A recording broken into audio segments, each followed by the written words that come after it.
میں جلدی جلدی سیڑھیوں کی طرف مڑا تو مجھے سامنے لگے شیشے سے باہر نیچے کی جانب کچھ شناسا سے چہرے نظر آئے۔ میں نے دوبارہ مڑ کر شیشے کی طرف دیکھا، گو کہ میں چوتھی منزل پر موجود تھا، لیکن اس کے باوجود باہر کھڑے چہرے پہچاننے میں مجھے 2 سیکنڈ بھی نہیں لگے۔ ایک دم میرے چہرے کے تاثرات بدل گئے اور غصے سے میرا چہرہ لال ہو گیا اور میرا خون کھولنا شروع ہو گیا۔ باہر عالیہ اور اس کا وہی بھتیجا مانی کھڑے تھے۔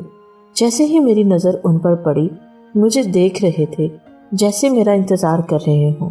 انہیں دیکھتے ہی میرے سامنے میری زندگی کے پچھلے 5 سال کی بربادی کے سارے مناظر چلنا شروع ہو گئے۔ مجھے میری خوشیوں سے بھرپور زندگی سے عذابوں کے دلدل میں دھکیلنے والی ملازمہ میرے سامنے کھڑی تھی۔ میں اپنے غصے پر قابو نہ پاتے ہوئے فوراً سیڑھیوں کی طرف بھاگا۔ مجھے یوں اچانک بھاگتے ہوئے دیکھ کر ہسپتال کا عملہ بھی پریشان ہو کر میرے پیچھے آنے لگا۔ عالیہ کو دیکھ کر میری آنکھوں میں خون اتر چکا تھا۔ میں بہت تیزی سے نیچے کی جانب بھاگا۔ دوسری منزل کی سیڑھیوں پر سے اترتے ہوئے اچانک میرا پیر پھسلا اور میں بہت بری طرح پھسلتے ہوئے سیڑھیوں کے سامنے لگے شیشے کو توڑتے ہوئے نیچے جا گرا۔ میں صحیح سلامت کھڑا تھا، لیکن نیچے زیر تعمیر عمارت کی بنیادوں میں پڑے سریوں کے اندر ایک لاش دھنسی پڑی تھی۔ ایک سریا اس کی آنکھوں میں گھس چکا تھا، ایک کھوپڑی کے اندر، اور 5 سریے اس کے جسم کے باقی حصوں میں شامل ہو چکے تھے۔ یہ لاش میری ہی پڑی ہوئی تھی اور زندگی سے ہمیشہ کے لیے آزادی حاصل کر کے پاس میری روح کھڑی تھی، جس کے اندر اب انسانیت نہیں تھی۔ وقت و جگہ کی قید سے آزاد ہو کر اب میری بھٹکتی ہوئی روح کا مقصد صرف اور صرف بربادی ہے۔ اب میں ہر جگہ ہر وقت موجود ہوں۔ جب آپ میری زندگی کا یہ اذیتوں بھرا واقعہ سن رہے ہوں گے، میں اس وقت آپ ہی کے ارد گرد کہیں موجود ہوں گا۔